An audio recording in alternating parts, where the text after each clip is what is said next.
Boa tarde a todo mundo que está aí, que está chegando. Boa tarde a todos. Acho que eu acenei para todo mundo.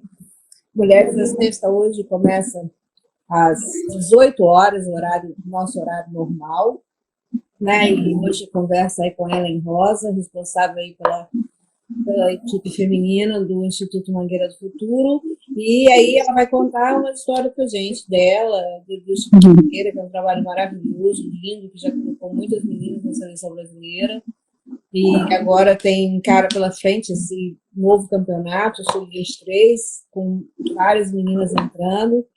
E boa tarde, Ellen, muito obrigada por estar aqui participando da nossa conversa, sei que você está aí super ocupada, obrigada pelo seu tempo.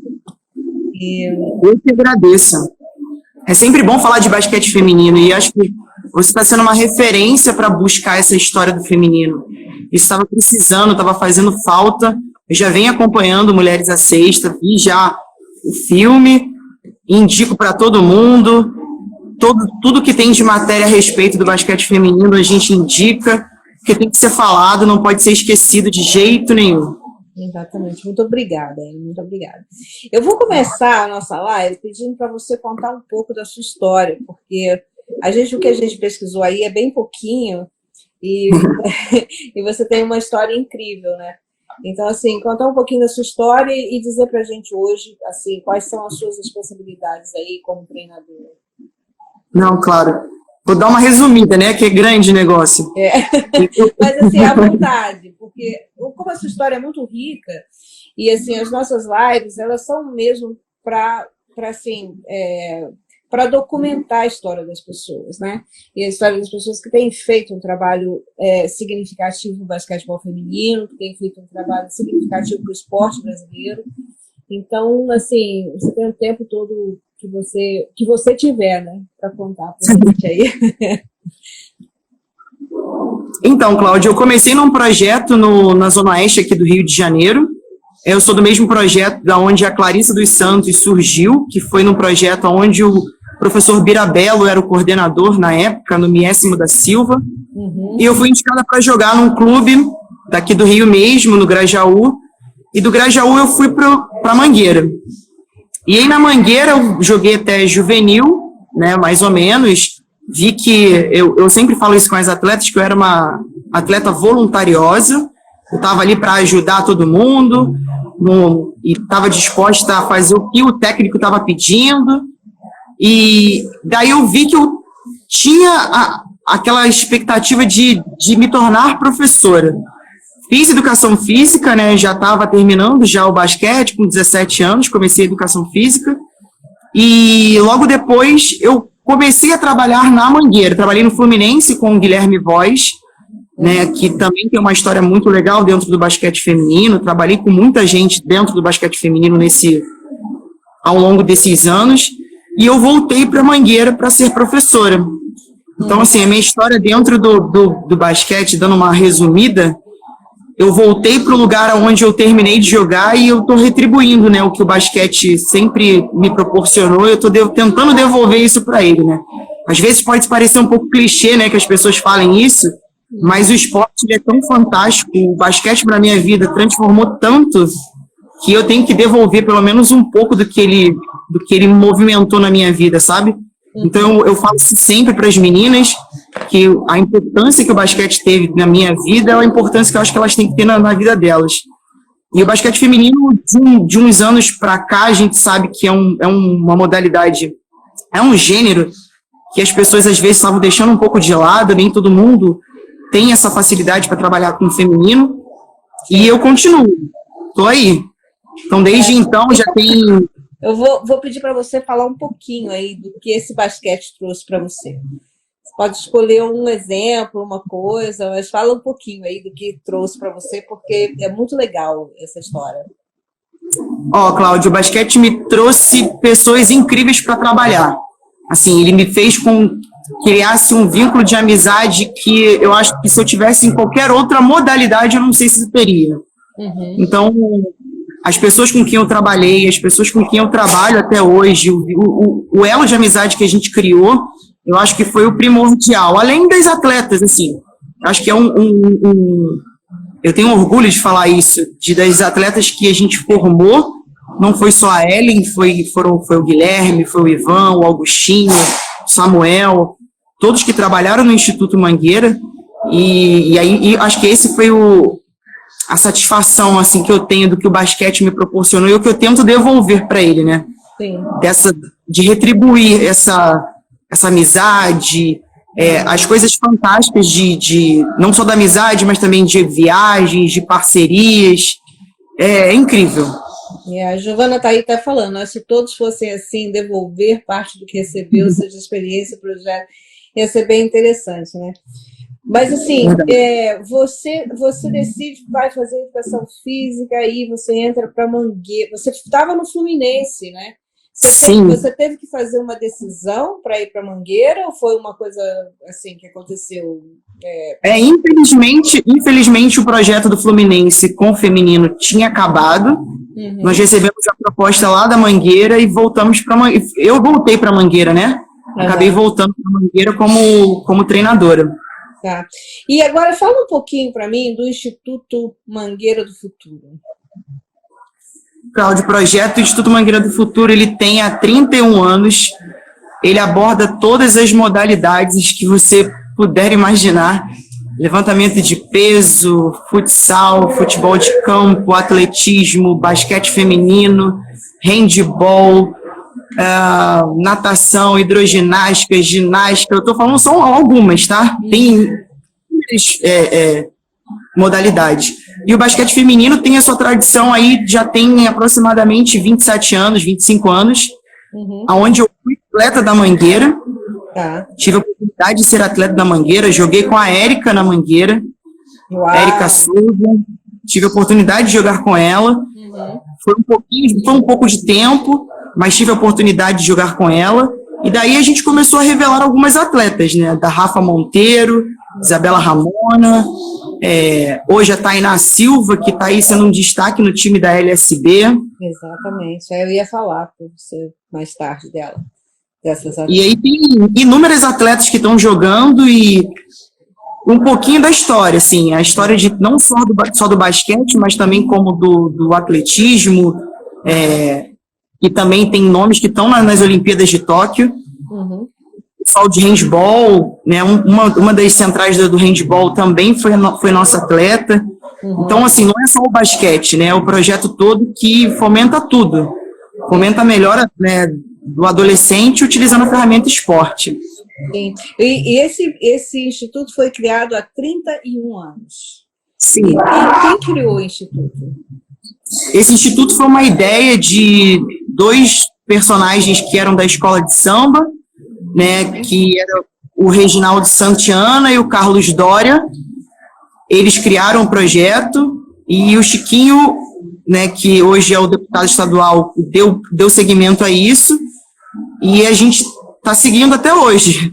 É um projeto aí que pensa esses 31 anos, mais 31 anos de vitórias em todas as modalidades. Eu vou puxar a sardinha para o basquete, óbvio, mas tem aí, de todas as modalidades, a gente tem pelo menos 2 ou 3 atletas dentro das suas modalidades representando o Brasil em Olimpíada, Mundial, Sul-Americano, enfim. Sim, e aí, por exemplo, assim, porque o que eu estou tentando entender, assim, a gente quando chega no site, vai dar uma procurada lá, eu pelo menos não consegui muito achar, mas assim, ele é um projeto que existe para qualquer criança qualquer adulto, qualquer adolescente, qualquer idoso que queira fazer atividade na Vila Olímpica da Mangueira, está lá de portas abertas, para o que tiver, o que achar interessante, está lá para procurar. Tá. E isso tem uma mensalidade, as pessoas pagam alguma coisa, é totalmente gratuito? Totalmente gratuito, Cláudia, totalmente gratuito. A quantidade de pessoas que participam, a gente teve um atendimento, acho que em 2019, antes da pandemia, de quase 4.000 pessoas por mês de atendimentos. Uau. Então, tanto de natação, quanto basquete, quanto ao levantamento de atletismo, futebol. Então, teve uma procura muito grande. Assim, a gente, durante a pandemia, também está tendo essa procura, mas a gente está seguindo os protocolos aí da melhor maneira possível para também não ter aglomeração, não ter... Seguindo à risca, né, o que tem que fazer. Sim, e assim, a outra coisa, né, onde funciona essa Vila Olímpica? É daqueles prédios antigos do CIEP que foram criados? Isso, então, ele hoje fica localizado no São, ele tem uma extensão, que ele começa na Rua Santos Melo, e ele termina na Rua Ana Nery.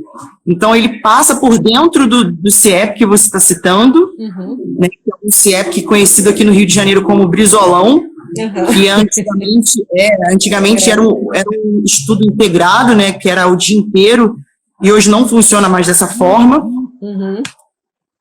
A parte da Vila Olímpica, onde tem a pista de atletismo, o primeiro ginásio fica localizado na Santos Melo, e a gente chama de área 3, é onde normalmente o basquete acontece, que é o ginásio Jamelão, que fica localizado na Rua Ana Nery. Então ele tem uma extensão, assim, extensão eu não consigo te falar de números exatos, mas é uma extensão muito grande, assim, quem tiver oportunidade, estiver no Rio, tiver a oportunidade de vir à Vila Olímpica para conhecer, as portas estão abertas, porque é um projeto incrível, né, porque eu trabalho no projeto, é um projeto que mudou a vida de muita gente, mudou a minha vida, e eu acho que isso tem que ser contado, tem que ser falado. Com certeza, com certeza.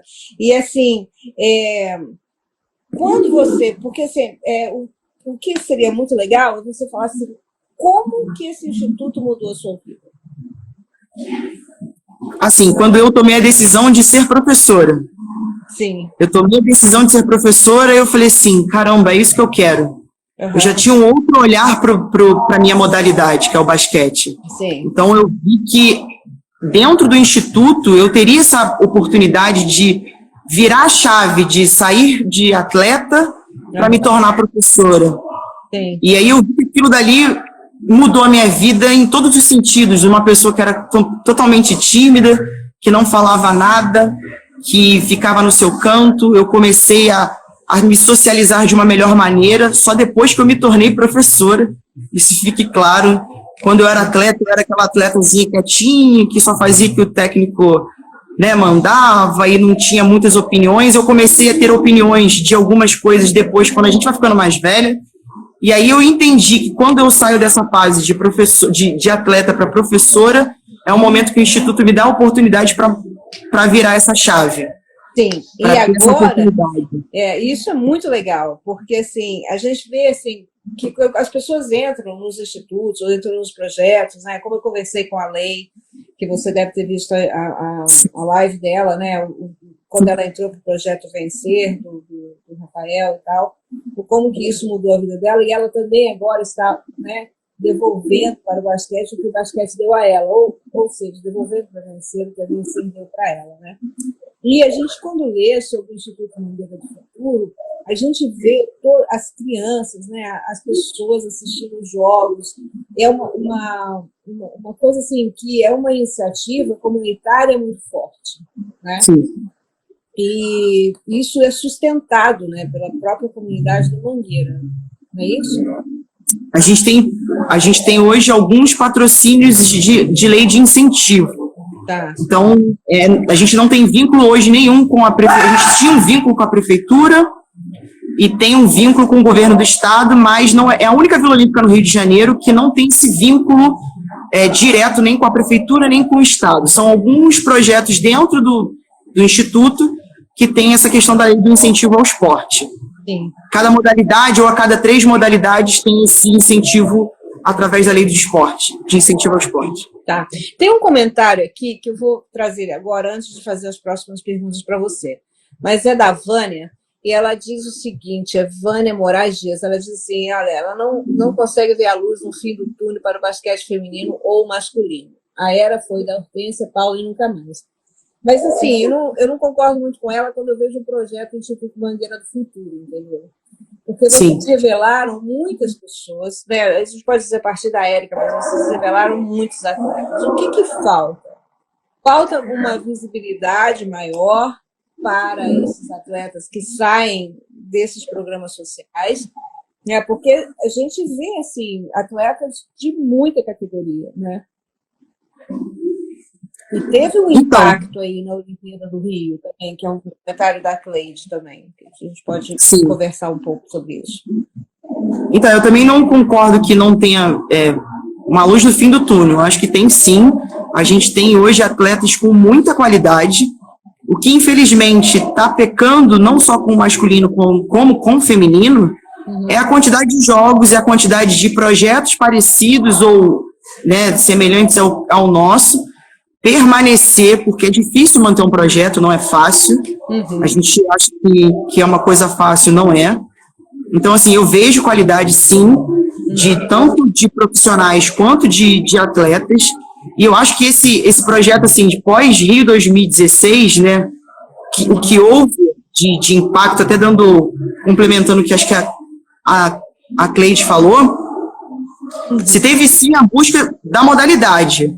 Como a gente teve a proximidade das modalidades mais próximas de quem estavam aqui, a gente teve uma procura muito grande também.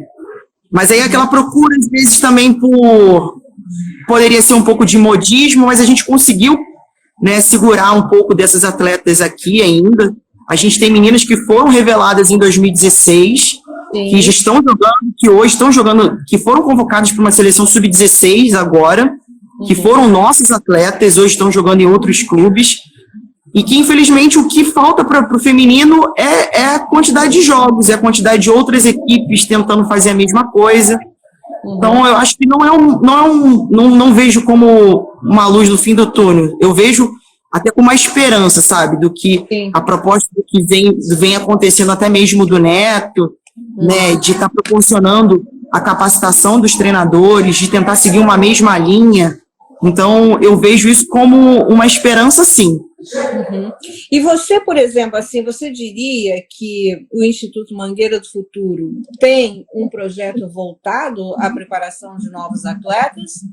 Ou ele tem um trabalho pedagógico mais assim, de passar tempo? Não, acho que a gente vem seguindo essa linha já há mais de 20 anos de estar revelando atletas.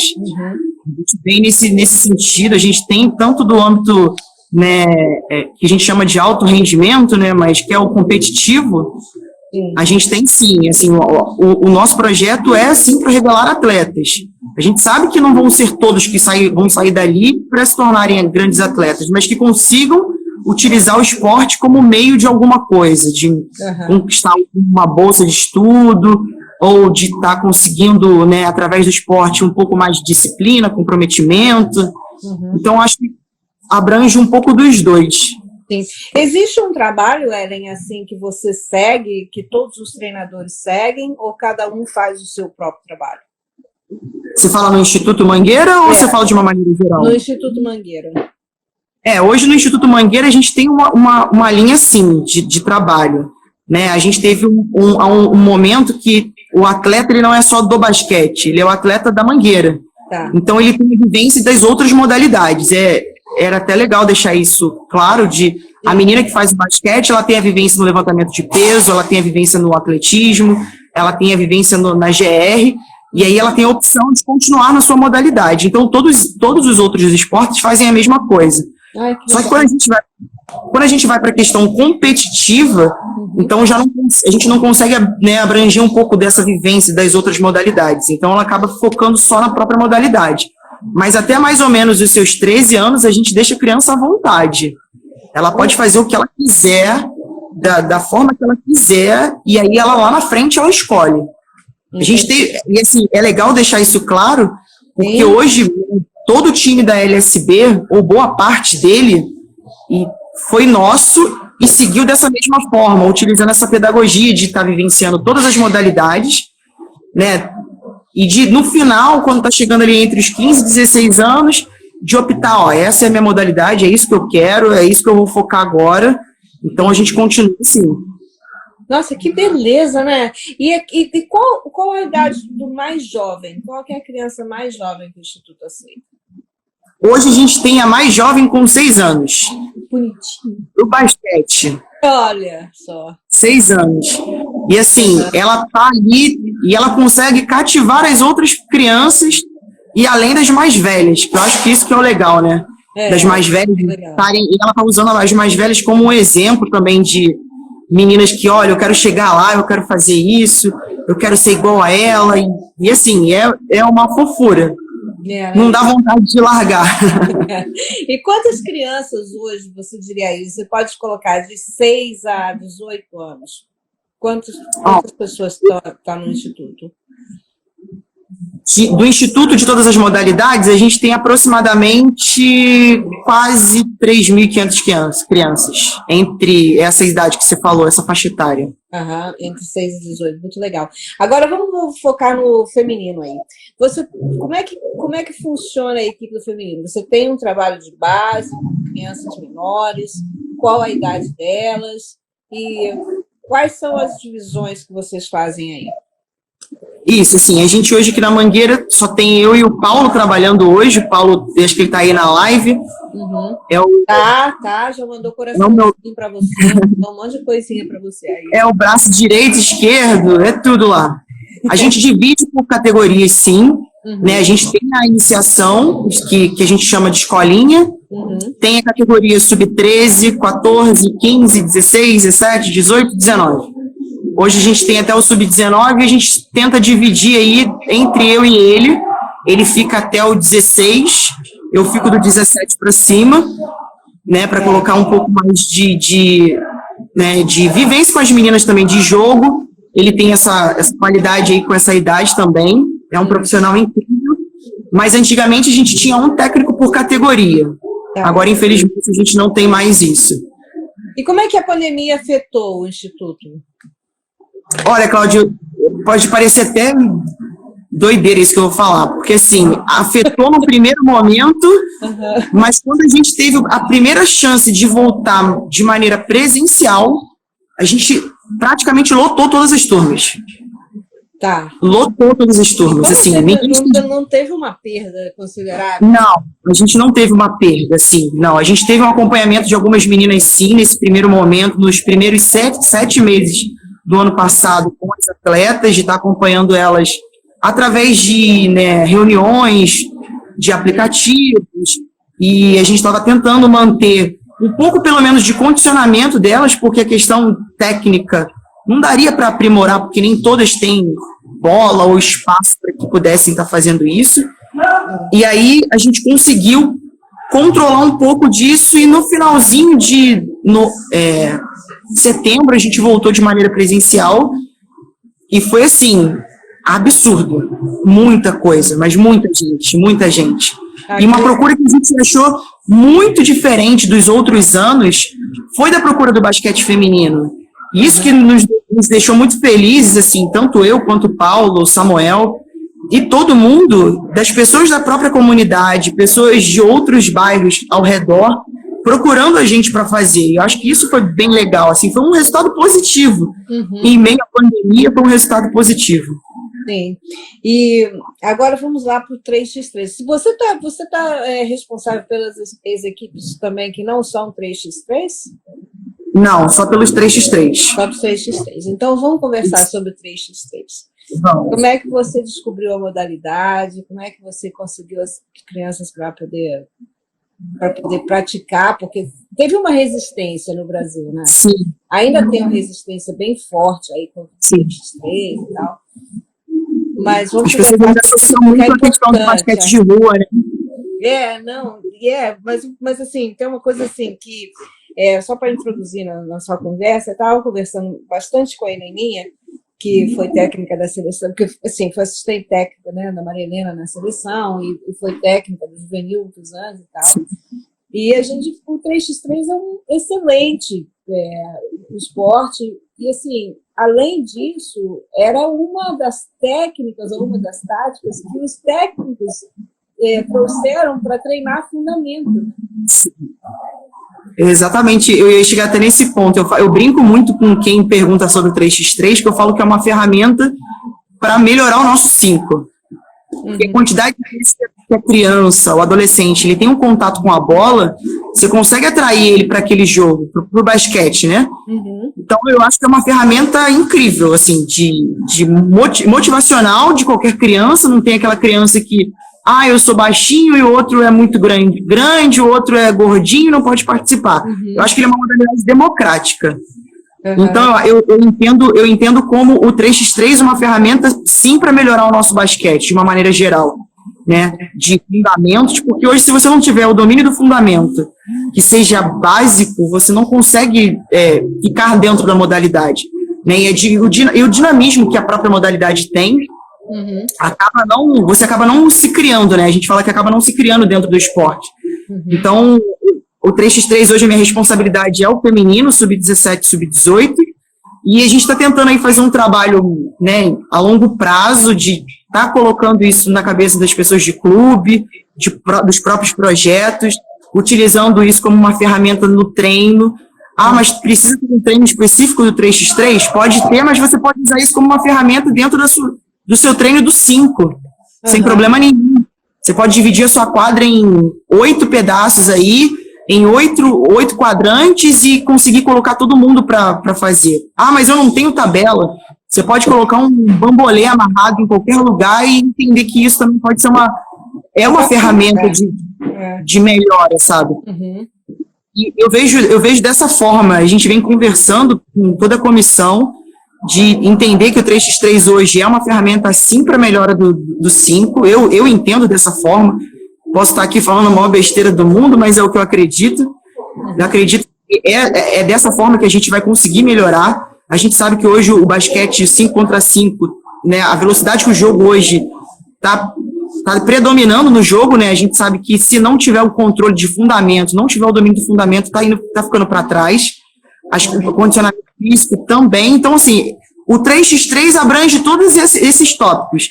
Você precisa estar fisicamente muito bem, você precisa ter uma técnica muito boa e você precisa entender a tática, né, a dinâmica do jogo, que é diferente do 5.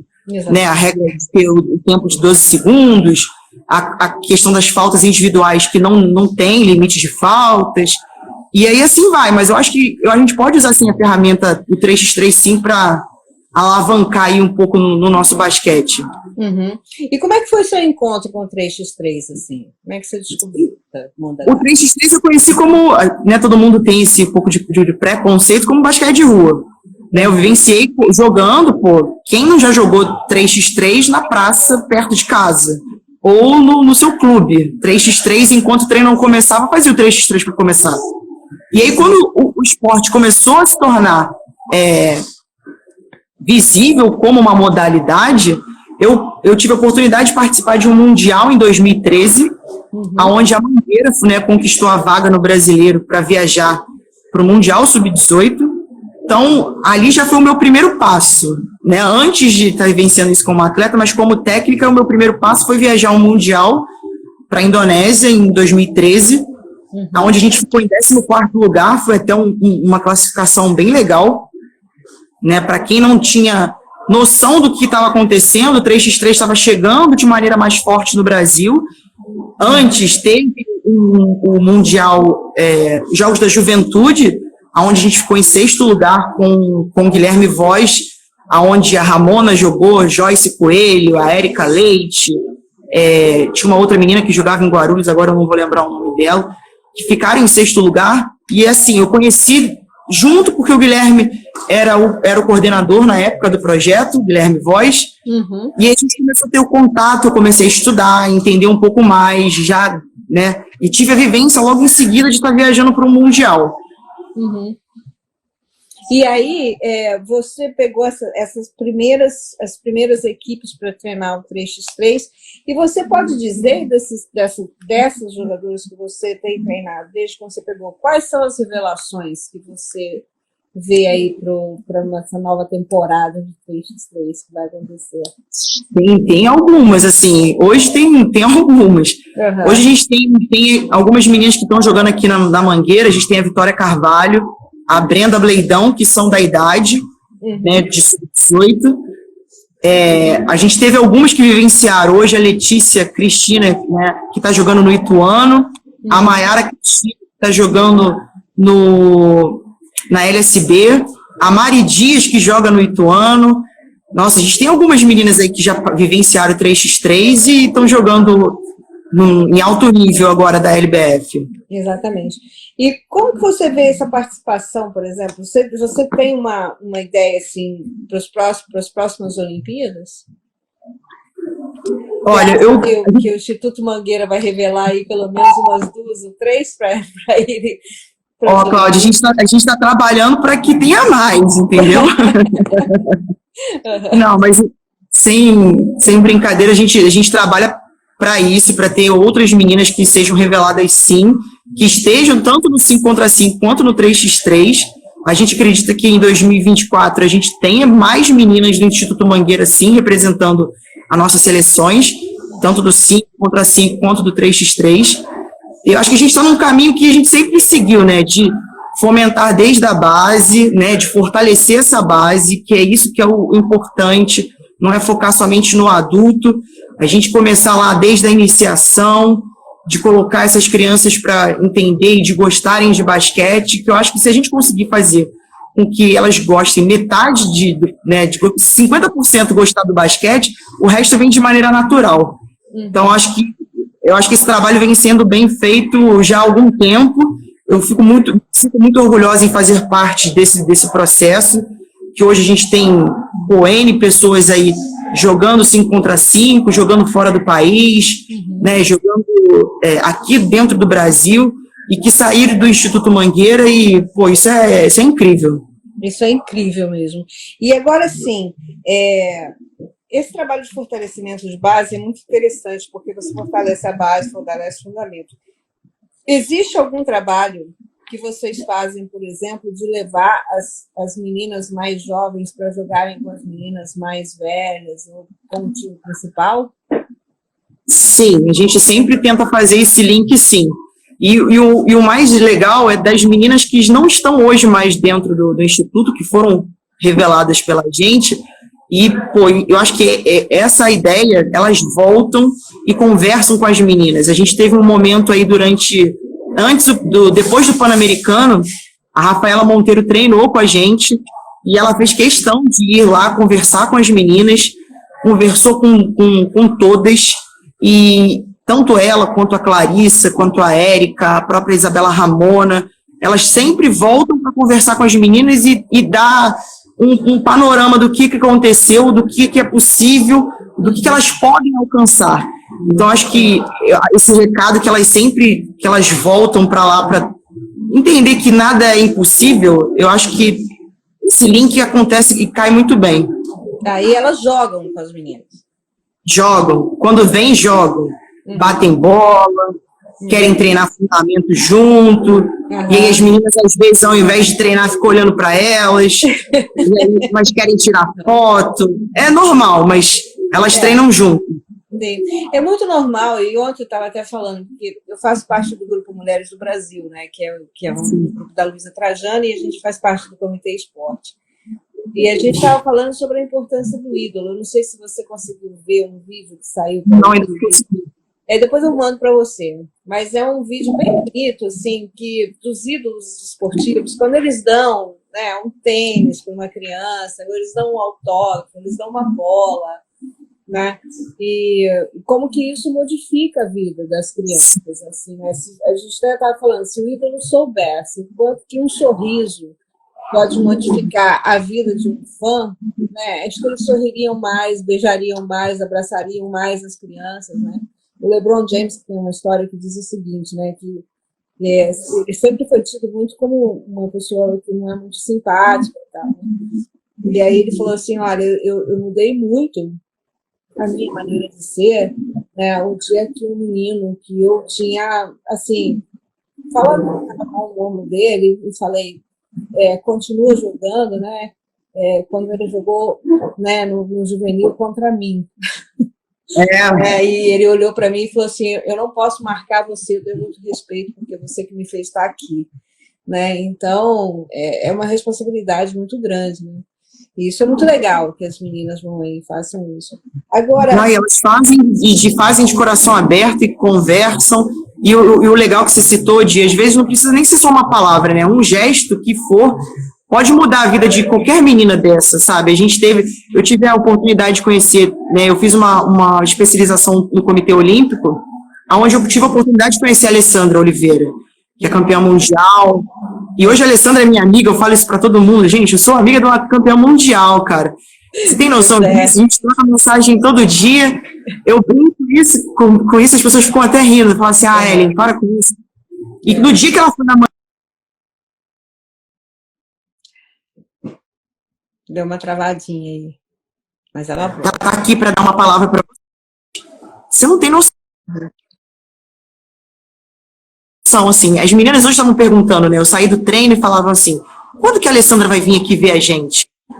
Quando que ela vai falar de novo? Então, assim, o que a Alessandra falou ali, de sentar no chão com elas, de conversar de igual para igual, a mudança né, que fez na cabeça das meninas foi incrível.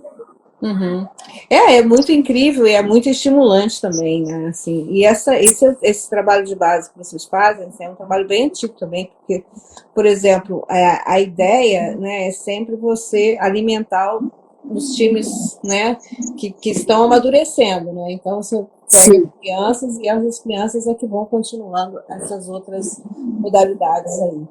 Mas, assim, quais são os planos agora que você tem aí para esse campeonato Sub-23? Então, infelizmente, a gente não conseguiu, né, como o Instituto Mangueira está participando, né, que a ideia era de fazer com que essas meninas jogassem, representando o Instituto Mangueira, representando o Rio de Janeiro, o basquete do Rio, mas, infelizmente, a gente não conseguiu. Então, assim, algumas dessas meninas a gente está indicando para alguns clubes que estão nos procurando, e aí a gente está dando, né, indicando teve uma que já foi para o Sul, outra está indo para o Nordeste, a outra possivelmente joga por São Paulo.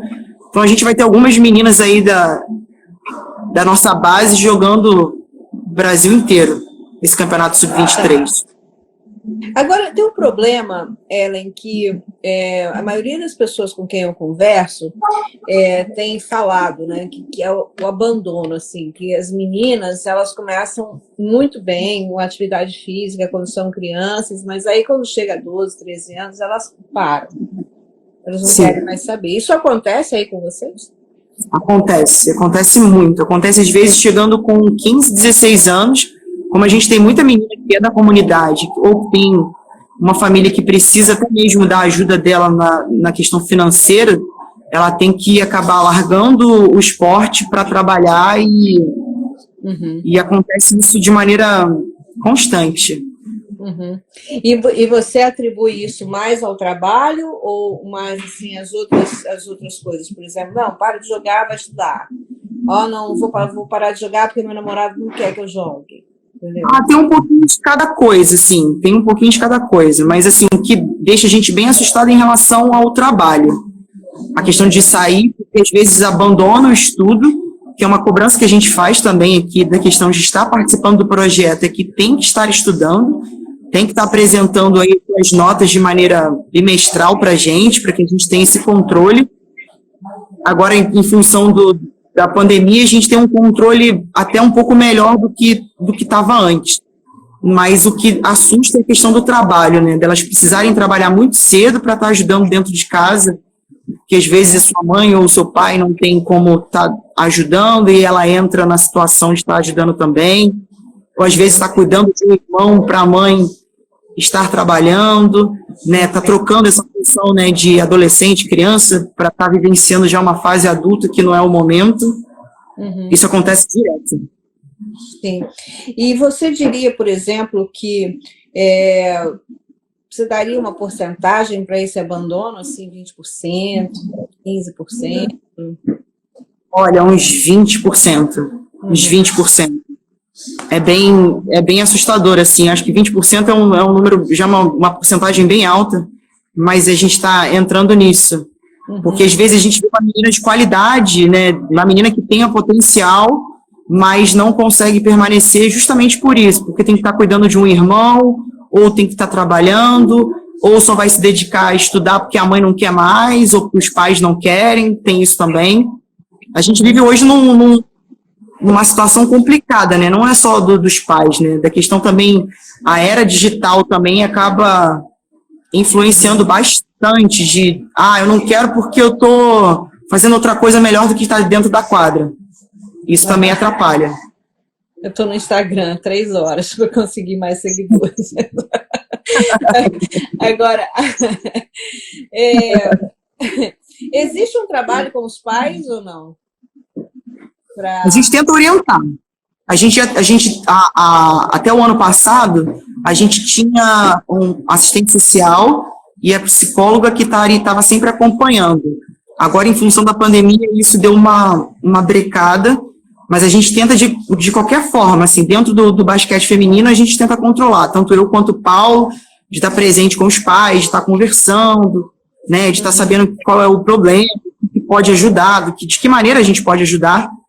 É assim que a gente vai orientando, mas a gente, até o ano passado, a gente tinha a assistente social e a psicóloga trabalhando junto. Tá. Você tem muitas ideias legais, assim, né? Então eu vou explorar você um pouquinho.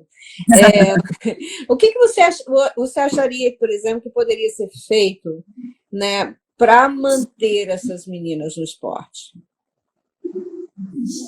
Olha, Cláudia, hoje, nesse momento, era tentar colocá-las para estudar e treinar tudo no mesmo lugar. Seria uma coisa do estudo integrado dentro do mesmo espaço. Acho que seria uma maneira legal delas se manterem dentro do esporte. E uma outra coisa que é o atrativo do esporte é jogar. Que às vezes falta muito a gente jogar, porque a gente não tem com quem jogar aqui no Rio hoje, e a gente acaba colocando o 3x3 como ferramenta. Olha como o 3x3 entrou aí como ferramenta. A gente coloca elas para estarem disputando o campeonato estadual de 3x3, que é o único que acontece, mas assim, para mantê-las, a ideia é de tentar manter no mesmo lugar, de ter um centro mesmo, delas estudarem na escola dentro desse centro. A gente tem até esse centro, mas hoje ele só tem o ensino médio, não tem o ensino fundamental 2, né? Que a gente poderia estar ali abrangendo todas elas no mesmo espaço, e a menina sairia dali, almoçaria dentro da escola e poderia estar treinando. Eu acho que seria uma possibilidade para que a gente não perdesse esse vínculo com elas. Entendi. E, por exemplo, se vocês têm esse ensino médio, que era onde eu queria que você chegasse, como que funciona? Então, o ensino médio, o CIEP, né, conhecido aqui no Rio de Janeiro como Brizolão, ele funciona, somente o ensino médio, ele é do governo do estado. Então, algumas dessas meninas hoje, que são nossas atletas, elas têm bolsa de estudo através do basquete. Do basquete, E aí, quem tem bolsa não estuda nesse colégio. Quem não tem bolsa acaba participando desse momento lá dentro do CIEP. Então, a gente acaba tendo esse controle aí, né? Que a menina sai do CIEP, ela almoça na escola, né? Agora, em função da pandemia, isso tá variando, né? De presencial ou não, né? De maneira híbrida. E aí, ele sai dali e vai direto para a quadra. Para você ter uma ideia, o espaço que a gente tem do CIEP para a quadra, para o Jamelão, o atleta não anda nem 150 metros. Então, esse seria o nosso ideal. Acho que o Chino até colocou aqui como período de escola integral. Eu concordo. Eu concordo muito com isso. Assim, isso como ferramenta para a criança não sair da integral que tem uma prática esportiva também condizente, né? Porque senão depois coloca a criança no esporte, numa escola integral de 8 às 5 da tarde, que não tem uma hora de atividade física, né? Sim. De utilizar a questão de... Né, eu trabalho numa escola que as modalidades funcionam como oficina. Então, a criança ela tem a oportunidade de escolher qual oficina ela quer participar. Então, eu faço parte da oficina de basquete, né, tem um professor de handball, professor, né, de natação, de esporte de areia, mas é uma escola particular.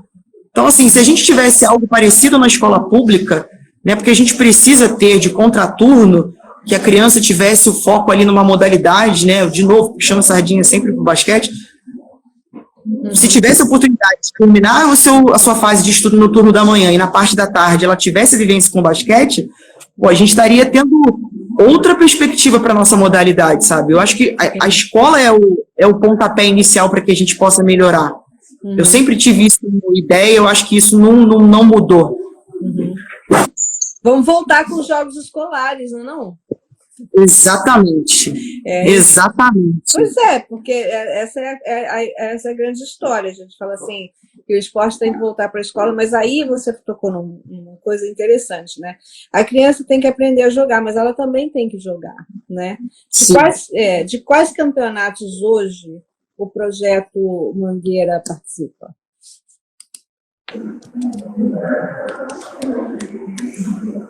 Hoje participa do campeonato de 3x3, né,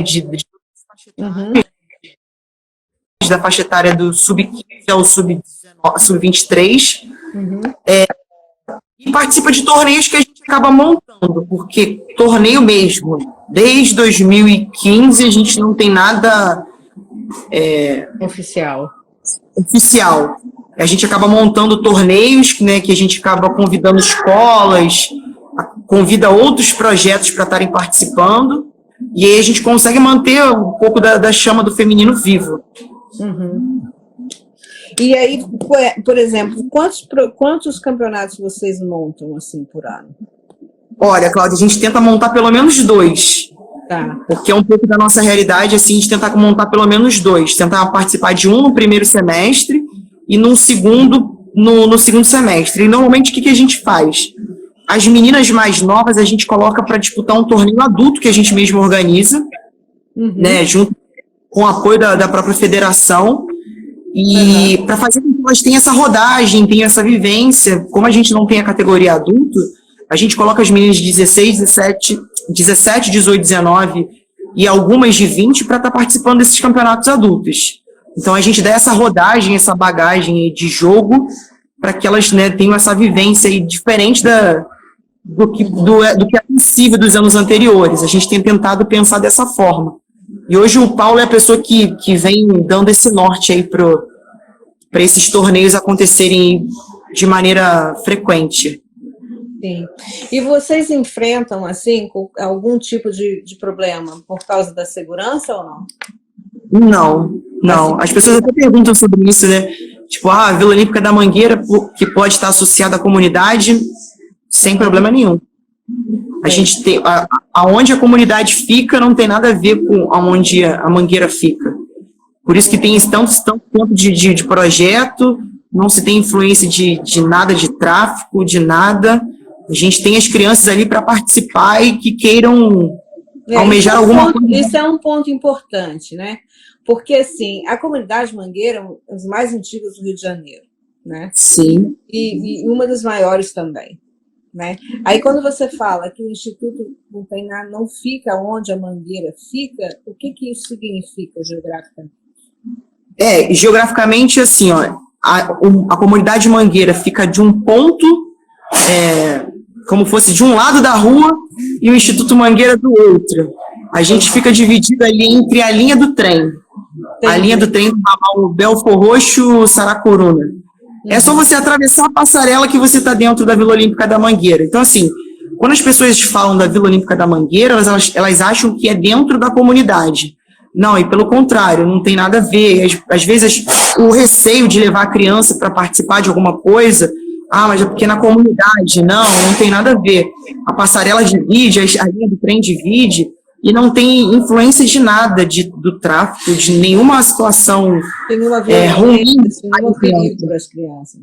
Não, isso é importante falar, apesar de ser um assunto um pouco delicado, mas, por exemplo, uma das maiores barreiras hoje para que o jovem não pratique esporte é a segurança, né? A segurança e a integridade. E, assim, como que o Instituto... Eu vou perguntar isso, você pode responder ou não. Mas, assim, como que o Instituto lida, por exemplo, com a questão do preconceito? Preconceito em geral, né? Racismo, homofobia, bullying, entendeu? Todos esses lados aí. Então, Cláudia, a gente sempre, como eu disse antes, a gente sempre teve um apoio tanto de uma assistente social que trabalhava diretamente dentro da comunidade, quanto a uma psicóloga que trabalhava diretamente com a gente, né, com todos os esportes. Então, isso sempre foram temas muito bem abordados por elas, né, porque isso são situações normais dentro da comunidade, dentro da nossa sociedade. Exatamente. E, assim, as crianças hoje, né, por incrível que pareça, elas sabem lidar ou sabem responder da melhor maneira possível. Uhum. E, assim, a gente fala dentro da Vila Olímpica que não tem isso, não tem preconceito. Né? A gente vive dentro de um lugar onde a gente vive o esporte, independente de escolhas, independente de cor, independente do que for, a gente vive o esporte. Então, isso não vai atrapalhar se a pessoa vai escolher por um lado ou vai escolher por outro, o que for, não importa. A gente vive o esporte. Então, o esporte é o que prevalece. Então, na hora de conversar esse tipo de tema, é super tranquilo. Não tem nenhum tipo de situação, elas acabam relatando algumas situações que possivelmente elas passaram na rua, ou passaram na escola, mas dentro do instituto, isso não acontece. E sim, já teve casos de bullying, já teve casos assim sérios que vocês tiveram que resolver ou não?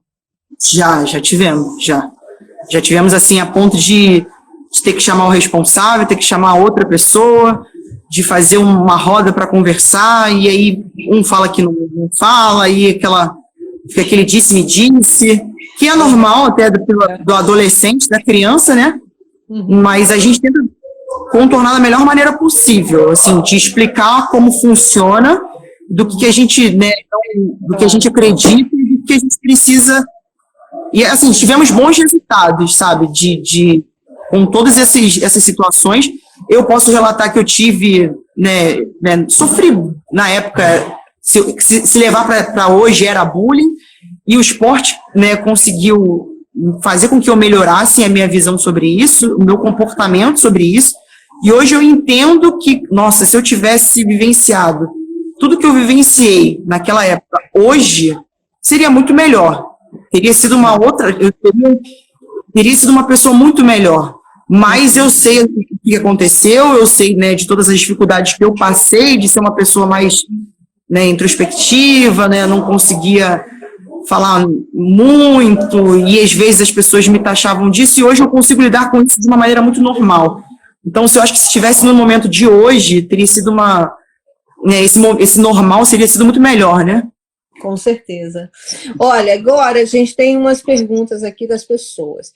A Cleide Leone está perguntando assim, se tem possibilidade de visita depois da pandemia. Por favor, Cleide, seja sempre bem-vinda. Quem quiser visitar a gente, sem problema nenhum. Tá. A Sandra disse que o acesso é ótimo, super tranquilo. Falar nisso, ela deu boa noite pra gente.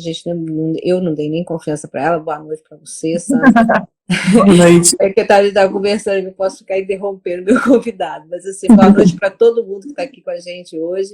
Né? O Fausto, que também tem um projeto lindo em Franca, também está aqui, diz que o assunto atual. Parabéns para você, pelo seu trabalho. Um abraço esportivo. Todo mundo elogiando aqui o seu trabalho, bastante comentário. E como a gente está encerrando, chegando no final aqui, eu queria que você deixasse aí uma mensagem para a gente, né, essa mensagem de esperança mesmo, não é a luz do fim do túnel, mas uma mensagem de esperança, porque o seu trabalho é um trabalho de esperança, é um trabalho, né, que é para agora, que vocês estão fazendo para agora, mas também que é para o futuro, para aí a gente melhorar o nosso basquete no Brasil. Principalmente o feminino, né? Estão puxando. É isso, sempre. Eu falo, toda conversa que eu tenho, eu falo assim, gente, eu vou falar de basquete feminino, não tem como. É o basquete feminino que move a minha vida e que fez com que eu alcançasse outras coisas na minha vida também. Cláudio, primeiro eu quero agradecer, uma oportunidade fantástica de estar conversando com uma mulher incrível como você, de ler coisas, né, falando sobre a nossa história. Você está sendo referência, sim, para os meus alunos na minha aula de educação física na escola. Depois eu vou te passar todo o conteúdo que eu consegui criar lá da história, porque é uma oportunidade ímpar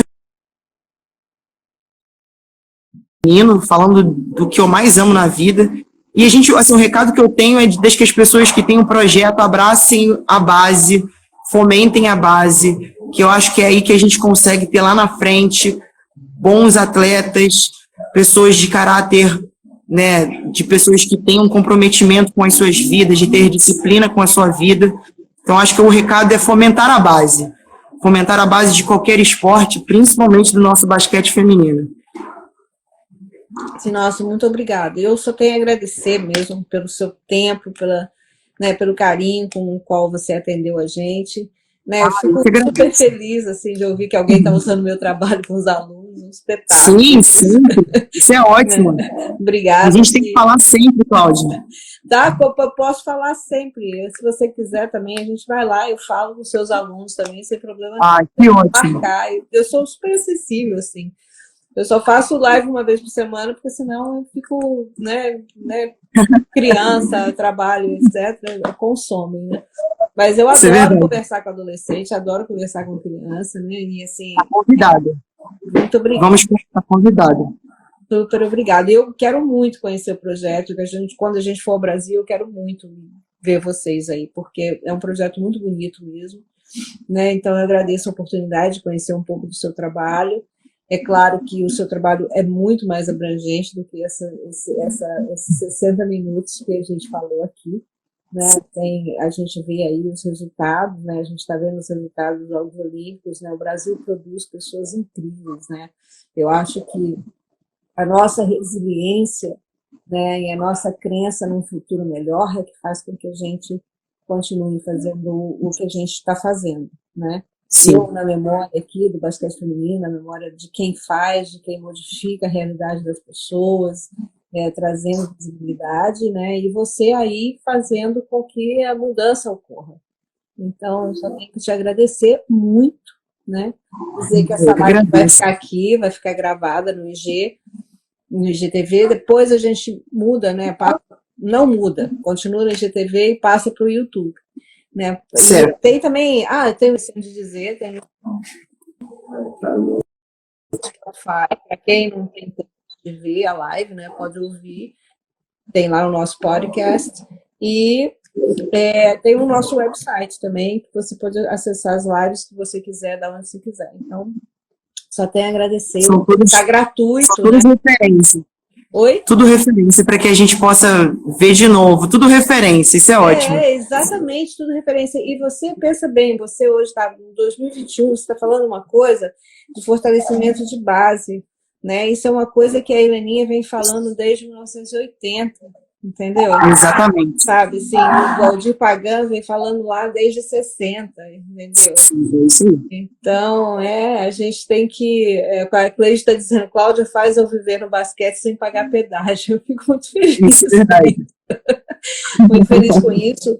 E o basquete tem me dado muito também, né? Acho que assim, o que você falou hoje, conhecer pessoas, né? Conversar com pessoas, né? Pegar, por exemplo, a Alessandra no meu WhatsApp, né? Falar bom dia, né? Bom dia, Ale. Exato. Muito legal isso, entendeu?